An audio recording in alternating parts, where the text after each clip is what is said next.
Les banques et les cryptos, c'est pas tout à fait évident, mais aux États-Unis, plusieurs grands établissements développent des services sur cette classe d'actifs. Un signal fort envoyé en Europe et en France particulièrement. La poussée demeure encore timide. Valentin Grille.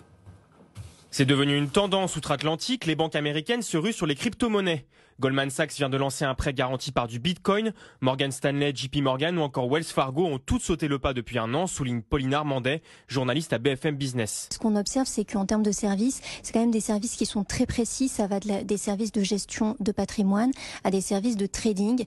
Et donc, globalement, ce qu'on peut dire, c'est que les banques américaines, ciblent des clients, une clientèle qui est privée, qui est très fortunée. Et ils vont pas forcément chercher à l'heure actuelle des clients particuliers. En Europe, les annonces sont plus limitées. Commerzbank et l'Allemagne semblent en tête, quand la France demeure frileuse. BNP Paribas ou Société Générale établissent des partenariats dans le secteur, mais c'est la banque indépendante de Lubac et compagnie qui sera la première à se lancer.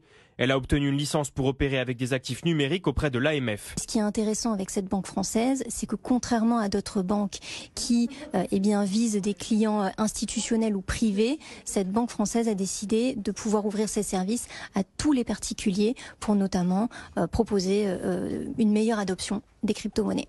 L'adaptation à la réglementation demeure compliquée. Prévue pour avril, l'offre de Lubac dans les cryptos devrait finalement être lancée en mai.